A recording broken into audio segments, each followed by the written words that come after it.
RAJMOHAN'S Wife, Bankimchandra Chattopadhyay. Chapter 7, Love Can Conquer Fear, in which the author narrowly misses an opportunity of introducing a few ghosts and regrets that he cannot gratify his young readers. Every word that caught the ear of Matongini froze her with horror during the terrible dialogue she overheard. As long as it continued, the intense interest with which she listened sustained her trembling frame. But so soon as it was ended, she sank overpowered on the floor. For some moments she remained almost insensible from the stupor of fear and agony. By degrees she recovered composure enough to think on what she had heard. A new and terrible light had just been thrown on the life and character of her husband.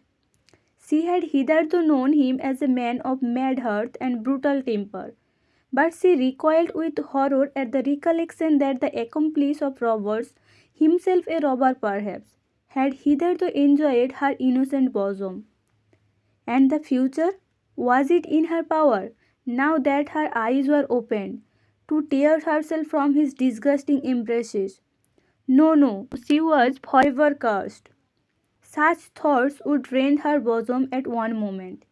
At the next, the daring crime to which he was going to lend a hand burst on her sight with fearful vividness.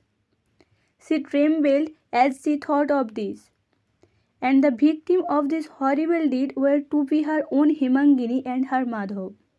Her hair stood on end, her blood tingled in her veins, and a sharp pang shot across her head. All thoughts of her own accursed future and degraded womanhood vanished as she thought of the beloved beings who were now sleeping in fancied security while utter poverty and misery, perhaps worse, yearned to engulf them in an hour. She felt she must save them if she could, even at the price of her life. Her first thought was to alarm her own household, but the next moment she perceived the folly of the thought. Who in the household would believe it of Rajmohan? Would his aunt believe it? Or would his sister? Most probably they would think her crazed, delirious or dreaming. And supposing they did believe, would they endanger Rajmohan to save Madhav? And even if they would, could they save him? No, they dreaded too much their formidable relative to act in the slightest manner against his wishes. And should they not believe her, but in any manner let him know what she had uttered, her doom would be sealed. She next thought of Konok. Might not Konok be sent to inform Madhav's household? Konok's house was close by, and Matongini might steal away from her chamber and awaken and impart to her so much of what she knew as would suffice to warn Madhav without endangering Rajmohan. But this course also appeared unpromising, if not impossible. She could not awaken Konok without awakening Konok's mother also, for both she knew slept in the same room. Konok might perhaps believe if anything she said without asking for explanation, but Konok's mother would not. To satisfy her, it would be necessary to reveal everything and implicate her husband. But Matongini could not for all the world turn informer against the man to whom she had pledged her faith before God and man. Nor would it be possible to impart to Konok alone the purpose of a midnight visit. And would Konok's mother allow her daughter to leave her home at midnight, alone, or what she perhaps might think as bad, in the company of another young woman? Far from it, it was rather more likely that she would awaken Matongini's household in return, and deliver her over to their custody, fairly making it certain that Matongini had become either mad or dishonest. And even with her mother's consent, would Konok have the courage to venture on such a journey at such an hour, unattended or attended by only another woman? Herself, especially when bands of dacoits were out, lurking on the wayside. Matongini now perceived with despair that her only resource lay in herself. She must go herself. Her whole soul recoiled at the idea. She thought not of the danger, though the danger was great. At this hour of dread loneliness, a young woman would have to thread her way through a wild and jungly path. She was naturally enough superstitious, and her rich imagination was stored with tales of unearthly hunters of the woods, and had fed on them since infancy. A band of desperate robbers were stationed somewhere in the vicinity, and should she fall into their hands, she shuddered to think what might be the consequence. If among these robbers she should meet her husband, Matongini shuddered again. Matongini had a brave heart, and for her sister and her husband she felt she could risk her life. As the appalling dangers rose before her mind, her noble love expanded and rose also, and she longed to sacrifice at its altar a life whose burden her cursed heart could not longer bear. But still another womanly feeling kept her back, to go to the house of Madhav at midnight and alone. Who would understand her? What would Madhav think? She pressed her brows and stood thinking in an unmoved attitude. Undecided, she heaved a deep sigh, and to relieve herself of the heat that oppressed her, she ventured to open the little window. The trees now cast shadows of huge length, and the moon hung over the far horizon, shedding a warning light. In an hour she would vanish. The loud shout of the robbers would be heard, and then, thought Matongini, it will be too late to save them. The near approach of certain danger banished her scruples. Her love returned with tenfold energy, and she no longer hesitated. Wrapping herself in a coarse piece of bedcloth from head to foot, she gently opened the door, and issuing out of the chamber, closed it with the same care, and drew the bolt after her in the same manner as Rajmohan had done. As she stood out in the open space and eyed the vast solitude of the blue heavens and the thick mass of the noiseless tops of the trees, her heart again misgave her, and her feet refused their office. "Gods give me strength," she uttered with her hands clasped on her bosom. Then, summoning all her resolution, she made rapid but noiseless steps. Her heart beat as she walked through the jangly path. The dreary silence and the dark shadows appalled her. The knotted trunks of huge trees showed like so many unearthly forms watching her progress in malignant silence. In each leafy bough that shot over her darkened path, she fancied there lurked a demon. In each dark recess she could see the skulking form and glistening eyes of a spectre or of a robber. All the wild tales she had heard of fierce visages and ghostly grins that had appalled to death the belated traveller rushed to her imagination.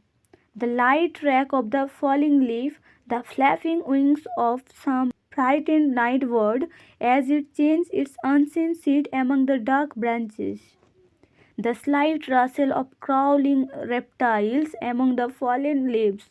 Even her own footsteps made her heart fainter and fainter. Still, the resolute girl hurried on, taking the name of her patron goddess and thousand times within her heart, and now and then muttering a prayer. The darkest part of the path wound along a glade which lay between two plots of raised ground. On one side was a vast mango top, enclosed by a high and impervious hedge of a prickly vegetation. On the other side was raised bank of a pool covered with underwood, above which waved the vast foliage of three bird trees, darkening the footpath which wound beneath their shadows. Matongini cast around her eyes in fear. From the middle of the mango top issued a strong glare of light, and she could even hear low discordant voices. All her worst fears were realized. There was the robber bat. Matungini stood chained to the spot, unable to move a step. To add to her misfortune, a dog which lay by the wayside rose up and began to bark loudly at the sight of a passenger at night. Immediately the voices in the garden were hushed. Matungini still retained presence of mind enough to see that the dacoits had taken the warning given by the animal and that she was likely soon to be discovered. Danger again restored her energies. Darting with the fleetness and the lightness of the gazelle across the darkened bank of the pool, she had swiftly ascended to the edge of the water. Her position was now concealed by the bank from the view of any who might look for her in the footpath. But should the robbers think of looking about the bank on which the birch tree stood, she was lost. No bush or thicket was near to afford her a shelter. Her energies had been roused, and she did not lose a moment. The dog still barked. She hastily loosened a heavy cloud of earth from the moist edge of the water, placed it in the coarse cloth in which she had wrapped herself, and tied it in a bundle so that it might not float when thrown into the water. Thus prepared to free herself from an encumbrance which might betray her, for the light surrey could be managed with ease. She stood ready for an emergency. Footsteps could now be distinctly heard, and voices whispered on the other side of the bank. She gently sank the bundle in the water, taking care that the water might not splash. Then, as gently gliding into the water at a spot where the spreading branches of the bar cast a deep shadow, she sat down immersed to her chin, so that nothing but her head was visible. If indeed it could be seen where the dark water of the pool was made darker by the sombre shade of the tree, but still apprehensive lest the fair complexion of her lily face should betray her. She unloosed the knot of her hair and spread the dark luxuriant tresses on all sides of her head, so that not even the closest scrutiny could now distinguish from above the dark hair floating over the darkened pool. Presently the footstep and the whispering voices approached this side of the bank and descended halfway. Matungini could hear this, but did not turn her head. "It is strange," said one of the voices within her hearing. "I thought I saw through an opening in the hedge a figure wrapped in a chador standing on the pathway." "You must have mistaken a tree for a man," said the other. "For could any have disappeared so soon? Besides, would any sane man wrap himself in a thick chador, as you say, in this season?" "Yes, you may be right," was the reply. "Or it might be an apodevata that I have seen." She too gave a last glance around them, without discovering, however, the timid intruder who formed the cause of their apprehension. They then walked away. Matungini waited in the water for some minutes, even after she had heard the last audible sound of their footsteps.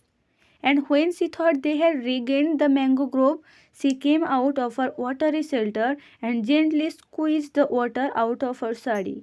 Abandoning to it the lost chador, without venturing again on the dangerous footpath above, she took her way along the edge of the water, along a bank at right angles to the one she had left, casting looks of anxious fear behind her.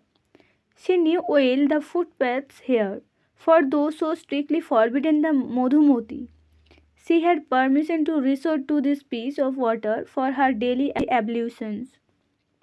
From this bank the fair adventurer cut across a little footpath which she knew led through a dense mass of underwood to the one that she had been compelled to desert. It was at length gained, though not without repeated misgiving of the heart.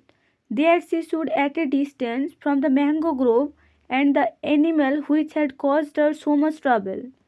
But a new difficulty threatened to check her further progress. Since her arrival at Radhaganj, she had but twice visited her sister, and never on foot, but closed in a palki. As much of the way as she knew from hearsay, she had passed, but now her footsteps rested at the intersecting point of crossroads. Bewildered by her new difficulty, she turned her eyes on all directions and luckily caught sight of the tops of the tall devdaru trees which she knew stood in front of Madhav's house. She immediately struck the path which led in that direction and soon got the huge edifice in view, towards the khirki or postern gate of which she turned her steps. The last difficulty had yet to be overcome. All in the household were asleep at that hour, and it was after knocking a good many times that she succeeded in rousing Karuna, the maid servant of the house. "Who knocks at this time of night?" inquired Karuna surlily. "Oh, Hassan, Karuna, open the door," cried Matungini anxiously. "But who are you that I shall open the door to you at this time of night?" again Karuna demanded in the same surly tone, indignant that the sweetness of her repose should be disturbed by an untimely intruder. "Come, come soon, you will see," said Matungini in a beseeching tone, unwilling to speak out who she was. "But who are you?" cried Karuna more furiously than ever. "I am a woman and no thief. Come and see," was the reply. It struck the slowly opening senses of Karuna that a thief does not usually possess so sweet a voice as the one she heard. Without further parley, therefore she came to the door and opened it. "You, Thakurani?" exclaimed Karuna in utter astonishment at beholding Matungini. "I want to see my sister," said the latter. "Lead me to her." But Karuna's faculties had scarcely recovered from her surprise, and the worthy dame kept on asking questions. "You here?" she repeated. "And at midnight? What brings you here, mother? Your clothes are wet. What has happened?" The impatient girl replied not to her questions, but said again in a commanding tone, "Lead me to my sister." "She is asleep," said Karuna. "Yet we will awaken her. But wait, first change your clothes. Give me a sari soon, if you can, or lead on." Karuna gave her a sari that was at hand, and Matungini, changing her light apparel in a trice, followed Karuna to the apartments above stairs.